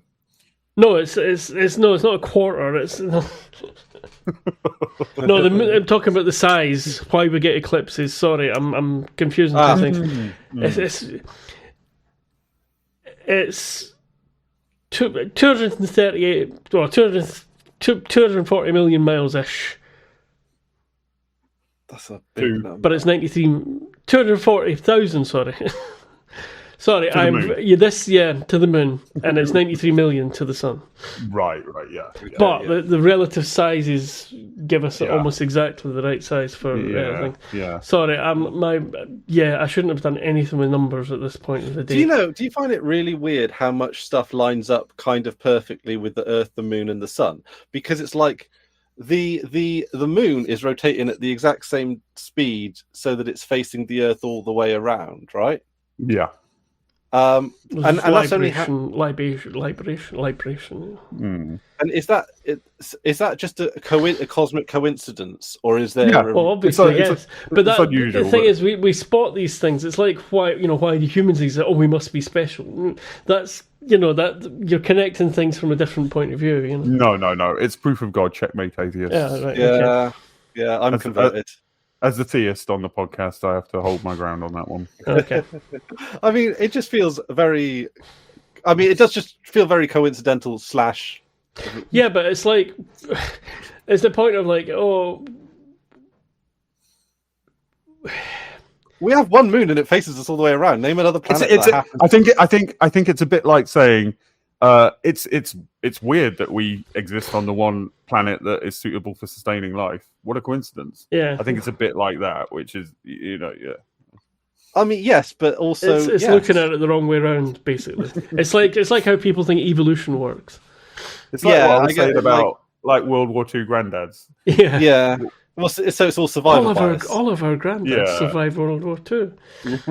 Yeah, but I think some granddads wouldn't have. Some might have had kids before they left. But I get I still get the point. Yeah. The point bears up. The average age was quite low. Yeah. I mean, my granddad was like 16 or something. Yeah, like his. But but the size things, like, I mean, I'm assuming that the moon is. I don't know. It's the apparent size is obviously what I mean. And my brain's. Is that essential? Yeah, no, it happens. Yeah. Very early in the day for me. Essential to life on Earth? Would we have still evolved without the moon? Well, the moon gives us tides, and there is an argument that I mean, life would certainly be different without tides, but I think there are arguments that tides are almost necessary. Well, the problem is the tides are necessary for the way we evolved, and it's impossible. Exactly, to know it's the way. This is the thing. It's like, well, we need certain things to exist, or they exist. It's not the same as these things exist, and then we've arisen from it. This is the problem. Is magical thinking. Yeah. We are the thing after the equal sign. But it's easy to think that we're the thing before the equal sign. Does that make sense? Yeah. I get you. Yeah. Anyway, we're on a deadline here, so let's get back to the point. Right. Okay. So let's run through the since the episode has only got one or two really big incidents. Let's. Mm-hmm. Okay, quickly before we get away from Russ, I think I did enjoy Amos going bombs away. I've always wanted to say that. That was cute. Yeah. Amos was a bit wry in this one. It's funny, and it's funny that he laughs at Holden doing the sort of Captain Kirk or Picard type thing as well. But he doesn't say anything about it or pick on him about it. Whereas sometimes he would be cheeky about things. You didn't the Navy teach you how to to stow your gear before you he does that, but the other thing he sort of gets it, and that's again this is Amos being more empathetic. Yeah, maybe empathetic actually. I think it requires empathy. Yeah, to sort of go, I get what he's saying, and he gets. I think Amos is having a bit of an adventure now. He's enjoying himself. He's enjoying. Well, he doesn't. At least as much as other people, he doesn't experience fear, right? His experience of fear is far subdued compared to other people. Yeah, so for him, it's just like a video game, isn't it? He's the Neil Armstrong of the team. He's the Neil Armstrong. Yeah, that's I think not Hamish. Amos says that he's like, I like this plan. Like he makes it clear from the beginning. He's like, I'm totally on board with this. He's having fun. Yeah. This is better than a stag do. This is like. Oh, and also when I think this was the first time through, this made me laugh out loud. When Holden goes, it feels like we're covering up a crime. And Amos goes, yeah, that's exactly what it feels. Yeah. I mean, if it wasn't extrasolar, it probably would be, right? Yeah, there's probably no jurisdiction there that's agreed on by. Yeah, but I mean, morally they are covering up a crime. Yeah, I certainly can imagine how it feels like that, and actually, that's kind of a good way of like putting the audience into the head of the characters, just like that one line. And also, it tells you that Amos has experience of committing crimes and covering them up. Yeah. Like, we've all covered up a crime at one point in our life, right? Like, well, we know you have. Many crimes. I've committed crimes, but I've never covered them up. I've never had. Yes, you have. If you're using a VPN to torrent, you're covering up a crime. I'm not using a VPN. That's just coincidental. I'm quite happy to torrent without a VPN as well. No, don't raw dog it. That's far too dangerous. I've only ever had one letter. Anyway, back on track. Hang on, you only need one letter, right? You only need you get one shot across the bow, and then I never signed up to Disney Plus, so they can't murder my wife. Yeah. Anyway. Okay. So right. I love the Naboo going off as well. Like that's pretty cool. Yeah, it's all. That was much. That's probably as cinematic and sort of Star Trek-y, Star Warsy as they get. Actually. The little tugs. I love the little tugs. The swarm. Oh, they were excellent. The swarm of tug cool. ships. Yeah, they were really cool. And the little radio chatter that goes with them and stuff. Yeah. And I love that they are a swarm. They're not all, because they don't go in neat, perfect lines. They just look for a gap and go there, kind of thing. Like they're all sort of autonomous, like AI type of thing, where it's just this will do. Yeah. Also, I'm kind of liking that I'm recognizing some of the extra belters. That they come back a bit. They do reuse a lot of the same people, and it gives you a sense of continuity. Yeah. Well, remember those 25 people there's 25 people that were on the pod that survived. They're special. I'm recognizing some of the faces. Yeah. They're veterans. Well, that's exactly it. Yeah, but also the other guy that spends a lot of time with Diogo and Miller. He's been in it for a while as well, so Yeah. I think he's got a proper name and everything. Is he the tall dude? The taller one, yeah. Like, he's very a bit older as well. Is he? I mean, he's not unhandsome. Hang on a minute. I think if it's the guy, I think you. Yeah, if you get us a picture, I'll the same one I'm thinking of. He's kind of like handsome, like your type of handsome. Is it? Oh, hang on a minute. Why it zooms in too much? No, that's Miller. That's also Miller, handsome. Miller's very handsome. Yeah. Oh, I'm not even going to do this dance anymore. If it's not in the dead center of the frame, I'm just not even going to bother. Drop it in the Discord chat just so we can see. Yeah. Sorry, I don't have the Discord chat open, but I love that. This is us trying to be on track. I love it. Yes. Yeah. Well. Well, I mean, I think we're getting through it. Is the guy? I mean, the important thing is the bit at the end. So, yes, I think he's very handsome. Yeah, he's kind of got that rugged, Yeah. Like sort of bear quality almost. Diogo Harari rather is his full name. Diogo's. Oh yeah, Diogo's a bit unshakable, isn't he? Like he's. Well, he's got that teenage bravado. He's meant to be. I think he's meant to be about 17. Did you? I mean, it's definitely a comment. It's a trope, right? Of the teenager who believes they can't die, who believes they're not necessarily intellectually believes it, but in terms of their behavior, yeah. And I don't know if everybody has. I definitely had it. I did some stupid fucking shit. Yeah, I should have died like many times. I went. Yeah, I used to drink a lot and then climb onto the roofs of houses. Like that. I used to go drinking, and I called it surfing. I would go home on the roof of the car, like I was surfing. I lost my hat. You lost your hat. I lost my hat. Oh my god! Yeah. And I got into some cars with some very drunk drivers. It's like. Oh yeah. It's not like ridiculous, like almost enjoyed the risk of it. Which I do think if you live rurally is less bad. It's still bad, but it's less bad. I mean, there wasn't any real risk of any. It's very unlikely that a person other than any of us in the car would kill yourselves. Yeah, you wouldn't. Yeah. In fact, there's one time where I was in a Citroen Saxo and it crashed into a Renault Picasso. The Saxo's axle came off. The Renault Picasso had a little dent in it. Is it a Renault Picasso? What's the Picasso? Is it? That sounds right. Yeah, I think that's right. I think Citroen. From Picasso. It has Picasso. That was like their marketing gimmick, that it had handwritten Picasso on the signature. side. Yeah, it's family car. Yeah, I'll tell you what. If you're looking for a safe car, I mean, I don't know if they still make them now. I don't see many of them on the road. Can we get a sponsorship?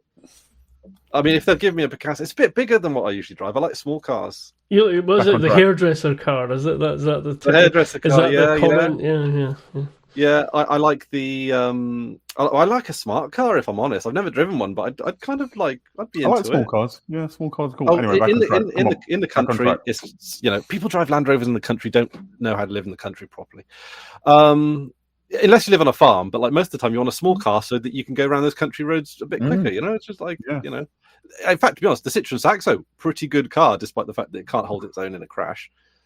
Although I did see crash testing on a smart car, and they're actually pretty good. They seem to have put stuff in it to like resist the assumption that a smart car would just get smashed up in a crash. Yeah. Apparently they're quite sturdy. I don't know if that's because they're so small they have to be more sturdy because you've got less crumple zone or whatever. But anyway, if a smart car wants to sponsor me, I'll pick something up. Yeah, I'm sure we get enough views to make it all worthwhile. Oh yeah. I like you can get smart cars without a roof and like mini doors, like almost like a golf cart, but like a smart car. That I'd love to drive that in the summer. You would just look like Noddy. Yeah, totally. Yeah, like. Right. What else? The heartbreaking thing, of course, in this episode was Miller and the detonator, and they blew the scrap screwed the control panel, and like I knew it was going to happen. See, this is one of the things where it kind of dissipated some peril for me, because I knew Miller wasn't going to die, and I also knew like what kind of monster at Miller's age would let like a 17-year-old, like you do let the 17-year-old go. It doesn't even matter who the 17, unless the 17-year-old is a specific Joffrey Baratheon kind of level of bastard, young Hitler. Yeah, then because the thing is, it's like it's how many life years are you saving with this decision, right? Yeah, a 17-year-old is likely to have at least 40 years of life left, whereas Miller, who's what, mid-50s. Hang on, but are you saying you went into this situation confident that Miller wouldn't die because of plot armor? Yeah, basically. Okay, fair enough. Yeah. Because I think I still, even when I rewatch, I still feel a sense of, I think I'm just very sort of gullible. I'm very I know what you mean, because I feel stories very easily. My heart sinks a little bit, because it's almost like if it was real, or if there wasn't plot armor, this would be like really sad. But it's like, look, I'm the fucking main character. You go. It's fine. You know what I mean? Like, it's like. So at that point, because it looks fucking dire at that point. Yeah. Did you think did you think the Rocinante was going to zip in and save him, or? I thought that was a possibility. Yeah. They would zip in that's Star Trek / Star Wars thinking. Yeah. Let's beam him off. No, I just meant a ship that can go in and back out again without. Yeah. I think what was quite gripping about the whole scene is, in fact, actually the plot armor made it a bit more gripping, because it was a bit like, I knew Miller wasn't going to die. I knew that he wasn't going to leave Diego there. So I knew Diego was going to get back safely, because even if they were kicking the trope a little bit, of the invincible teenager, and also Diego's kind of lovable, Diego absolutely is, yeah. Diego, sorry, and Stars is the name of the other guy. And so what was really getting to me is like, how the fuck are they going to get? What's going to happen now? What's going to happen now? What's going to happen now? And the voices kept getting louder. It's like. So I thought it's going to have to be the Rocinante coming in and saving them, and they're like, and then Naomi says like he's dead. It's like, how the fuck is this going to resolve? And then this happens, and then the Naboo just shoots past. It's like, and when in that moment when that happens, when you see Miller's perspective and the Naboo goes, there's a weird noise that happens to that. But did you think the Naboo had diverted for some reason? Yes. Yeah, I thought basically the Naboo had diverted, and maybe they'd come back around for another swing or something like that. I think it's a very short time, but I think the first time I watched it, I think what went through my head is like, oh, Fred's betrayed them somehow. Fred wants the Naboo for himself, something, and then it was like, oh no, the Eros moved. I didn't even think that far ahead. I was like, I thought the Naboo was died. It had to be, and then when they said, oh, it's not the Naboo, it's I don't. It would have made it more perilous if they were like, okay, we're on course. There is no way this can go wrong. If they added in a few extra like levels of reassurance, it's like, okay, it's on the path. We basically, this ship is so big we cannot move its trajectory now. That's what is happening. Yeah. If they said that a few more times just to reaffirm that they can't, that the Navoo couldn't have just been swooped away. But it felt like the Navoo had swept away, like again, that's Star Trek / Star Wars thinking. Like you're not thinking about the amount of energy and the time that it takes to do that. Well, no, the Navoo does have a handbrake. And also, I don't know how Fast and Furious. Yeah, but like also the Eros might be quite small by comparison to the Navoo. No, it's so it's like I don't, I'm not thinking about that maths in that moment. No.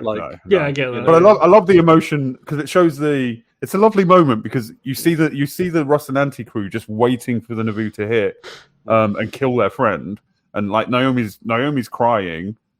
And then when they realize what's happened, they just look like fucking stunned. Because essentially something impossible has just happened. Well, yeah, that's it. It is physically impossible what happened. Yeah, I mean, as they said, no, maybe I might be. Yeah, I'll be careful what I say because we might be veering into the next episode. I know what you're thinking. I guess there's maybe a little bit of foreshadowing with the humanitarian mission where it's like, well, look, they let the humanitarian mission die for this mission. Or they killed the humanitarian. Yeah. So it's like, well, they can't suddenly just turn around and save Miller now because that would be like.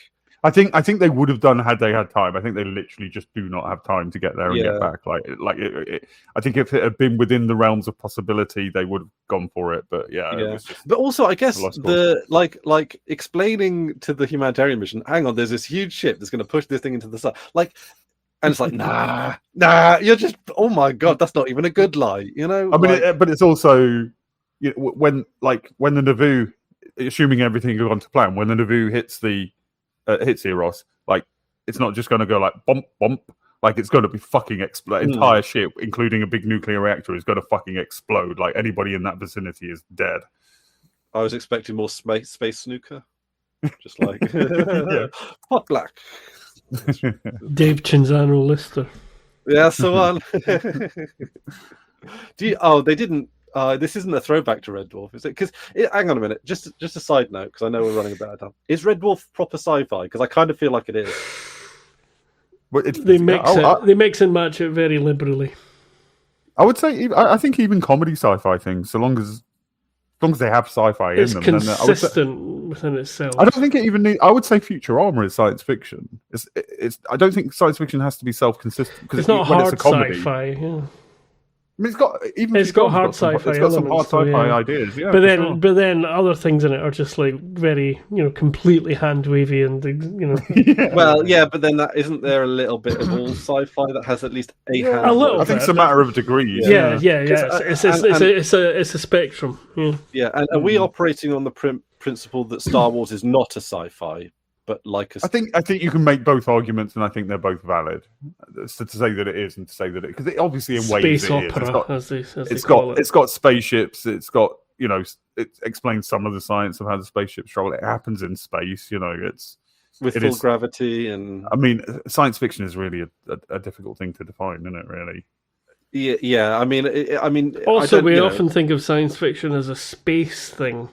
Where there's a lot of, science is not just about physics and space and the biological. But it's like look at the Andromeda Straits. Oh, there is space involvement with that sort of. It's kind of weird. only just. Jurassic Park is technically science fiction. Yeah, it's science fiction. Yeah, because it's about genetic manipulation. It's not. That's definitely science.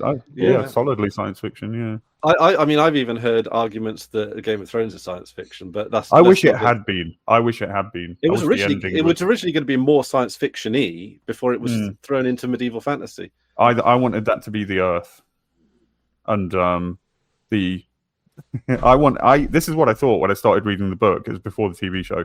I thought the White Walkers were nanotech gone wrong. Oh, that would have been cool. Could have been. I mean, kind of was. Why they love the cold. Yeah. Magic it's sort of. Yeah. It's, magic and science fiction. I would read fiction by you, Drew, because I reckon you've got. I can't do the in between bits. Oh, well, you got ChatGPT now, haven't you? I did that just for Hamish's face. There you go. Hamish expression of the day. This is just like ChatGPT. It's just like it's a trick. What do you call it? Not a Pavlovian. Yeah. I was going to call it Malkavian then for a second. He does become bear-like when he's pissed off, though. There is a like. Bear with us. Well, I mean, don't call him polar bear. Actually, I do wonder where did the polar bear come from? I thought I'd explained it to you on the show. Actually, how to. Yeah, I remember. Yeah. The covering the eyes? No, covering the nose. Cover the nose, that's it. Yeah. Covering the nose? I don't get it. Right. Oh, I thought you knew this. Right. Okay. Well, I don't mind telling the story again. It's an anticlimactic thing, but I'll tell it. All good stories are. There was a TV show back in the 90s called How To. Ah, right. Sort of popular science show for sort of, I don't know, teenagers maybe. And it had Carol Vorderman was in it, and I can't remember who else was in it at the time. Fred, what's his face? Dinage? Is that wrong? I don't know. Can't remember. I think that's right. That sounds right. Anyway, the point is, they were saying polar bears have got great camouflage, except for their big, big dark black nose. So how do they hide in the snow? And the joke, the sort of semi-joke was they put their paw up over their nose so you can't see them. Ah. And this just tickled me and my mates so much that we were going around pretending to be invisible by doing that. And we became the polar bears. And that nickname has stuck since the mid-90s, early 90s, as my nom de guerre. That's very cute. That's, internet name, DJ name, stage name. See, it's not better than my Ludocris one, which is like that's great. That's a great. Yeah, but Matt came up with it. It's not even my own creation. Well, we've got to hear it now. You've got to explain it. Okay. Well, basically, Ludo is Esperanto for game. Chris is Latin for game. Oh, Latin. Well, Ludo is like game in a whole bunch of languages, right? Like Ludo just means game. Yeah. Like Ludo. So Ludo, Chris. Ludicrous. Game Chris. I mean, I did a Linux gaming website. If you want to be French. I did a Linux gaming website. It was just called Ludic Linux. I was very proud of that name. And everybody else thought it was shit, but I love that name. No, I thought it was good. Ludic Linux. Good. I thought you were good, Drew. It made sense to me. Do you know? I always thought that when we did Hex's Christmas videos, yours were all consistently the best, and I wish mine were as good as yours. I think I probably thought that about yours, so I think it's one of those things that cuts both ways. Yeah, you always look at. In art Welcome school, to the Mutual Appreciation Society. When I was in art school, we'd always just go around and go, "Oh, your shit's so much better than my shit." I mean, my shit was terrible in art school, but earlier it was the good. Yeah, you just always, I wish I was as good as you, and then they're like, I wish I was as good as you. It just goes around in a fucking chain. Yeah, I mean, it's I suppose it's easy to point out the bits that other people can do that you struggle with, and then exactly, yeah.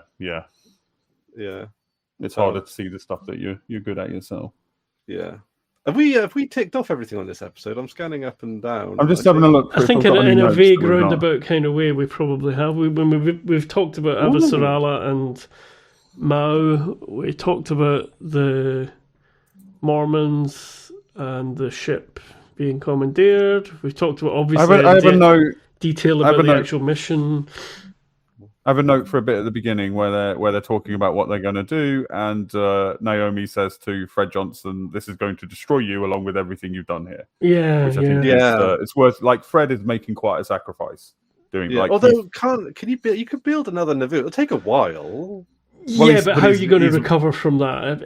Right, let's say I'm building you a house, Chris. Right. Even a village. Go bigger. Yeah, well, whatever it is, I'm building something big, and then I decide to use it myself and go, fuck off, I'm just going to use it. Not even that, you decide to smash it. Yeah, you decide to destroy it, yeah. You decide to drive a truck into it. But, or sell it off to a movie set or something, I don't know, Yeah. But then what if it was what? But then there is a justification. Like he can explain himself. There is a justification for it. It's like, but they're not gonna, you know. Yeah, that's going to be not as important as the fact that he just took somebody else's property. I mean, I'm presuming they paid for most of the raw materials in advance and stuff. And you know the work he gets is what keeps everybody on Tycho Yeah, I mean, alive. it's his entire workforce that he's thrown under the bus with it as well. I mean, presumably they can now just give it back. Like it's less of a problem now. But yeah, but still, what they thought was going to happen. We didn't actually destroy your ship, so here it is. We'll finish it. We'll finish up and do the rest of the job, and you're okay with that now, aren't you? You know. Yeah, I've only just noticed this when flicking through it. This is quite a powerful shot. Yeah.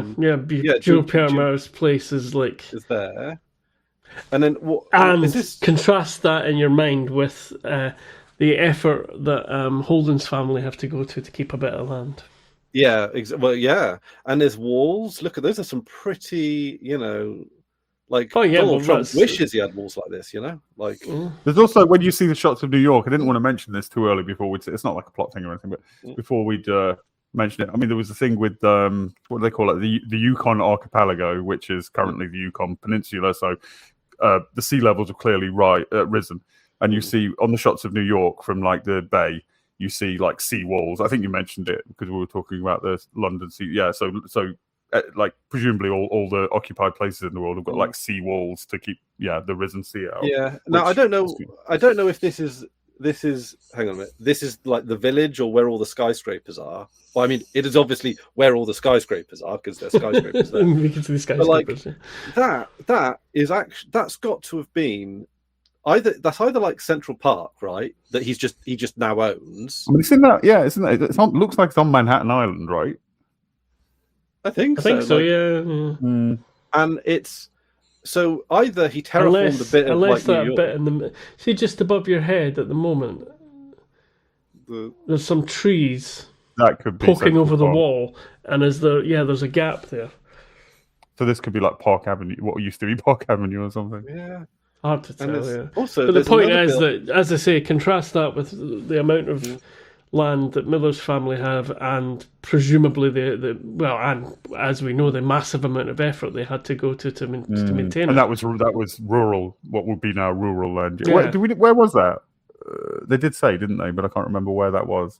Because he says a few times where it's from. Is it like the Midwest or somewhere? Or? I think somewhere Midwesty or... Like... I mean, it could be anywhere. It could be Montana? It could be like for all we know about climate change, it could be the Nevada desert for all we know, right? I mean, but like, especially if they're farming wind. Montana. Yeah. Mm. So Montana, that's northeast, or is it northwest? It's over that way. It's in the North American trade zone on Earth. Okay, it's in the westish side of America, innit? Is it the Northwest, the Great Northwest? I think it's the Middle-ish West. Because Midwest. Yeah. Yeah. See, I find the description of things in the United States quite weird. Yeah, I get East Coast and West Coast. But things there's things in the center that are like way off to one side or the other, but they call the East and the West just literally just California and New York, and Miami is not called they don't really count it when you talk about the East Coast, but it is. And they don't count it. They don't count it when you're talking about the South as a cultural sort of entity. At least you don't mean Florida, you don't mean Texas. You mean except you do the old South. Well, I see. This is it. It chops and changes so much because when you think of like the Everglades and like, they call Ohio the Midwest. Right?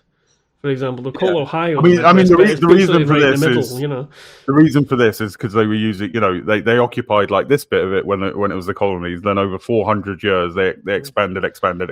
So what was the West is now like well over to the east and stuff like that. Yeah, I know what you're saying. Also, the further west you go, the more straight line borders there are and stuff. Squarish states and stuff. They could go back. They could adopt the modern colloquialism of calling Florida America's penis, because kind of is. Yeah. Okay. Yeah. And I don't know. Venus is Cornwall. Yeah, and I mean, I suppose you could call. So it's Devon the ballsack. Yeah, very much so.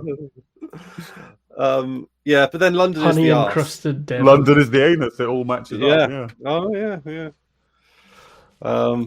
And does that make Wales its beer belly or something? Or the tits. It could be the tits. Yeah, the tits of the UK. And East Anglia is. What about all? You're missing out the Midlands, the north of England, Scotland. You're cutting a lot off. Scotland's the head. Yeah, obviously. I mean, it kind of even looks like a head. Yeah. The Midlands is just the nothing that nobody fucking gives a shit about. The body and shoulders, the torso. Whatever bit people care the least about, that's what the Midlands is. Anyway, now that we've insulted everywhere in the UK. Oh no, I've got one more. We can call California the prolapse of the United States. There we go. In so many ways. Yes. There we go. We are multi-partisan in this pod. We've done a very good job of describing that episode of The Expanse. Yeah, excellent. Yeah, it's been I think we have. Yeah. Anyway, excellent. Yeah, but yeah, Jean-Pierre Mao is the privilege is very clear in that image. Yeah. Absolutely. Cool. All right, shall we wrap it up? Yeah. Awesome. This is good, and I can't wait to get on to the next one. Now, are we doing the next one as a 1? Oh yeah. Okay. All right. Sorry, Chris. I know it's unfair, but if we, I was thinking about a lot about that last night, and while I was out walking the dog actually before this episode, I was thinking about wanting to get on and maybe doing 2 episodes or 3, or doing it in groups. But then, how do you divide it? It's easy to divide some stuff in retrospect, but not so easy as you're going through it. You could set the divisions. You could be like, okay, these 2 episodes go together. The next one is a biggie as well. We're not going to want it. Yeah. Yeah, I think it's better to leave it one per one episode per episode of ours. Because I've cliffhangered myself in solidarity for Chris. I would like to do it soon if possible. I'm fine with that. Yeah, all right. Like I say, it's around about this. Hang on. Let's finish up the recording and talk about this. Mm-hmm. Sounds good. Okay, so thank you very much, everybody. Hope that made some sort of sense. And, I'm sorry for breathing. I really am. I know how fucking annoying that is, and I apologise profusely. It's okay. And it's the racism, like just in general. And, I don't really think it's America's prolapse. It does. We do. You've not got upset with the Chinese this episode either, right?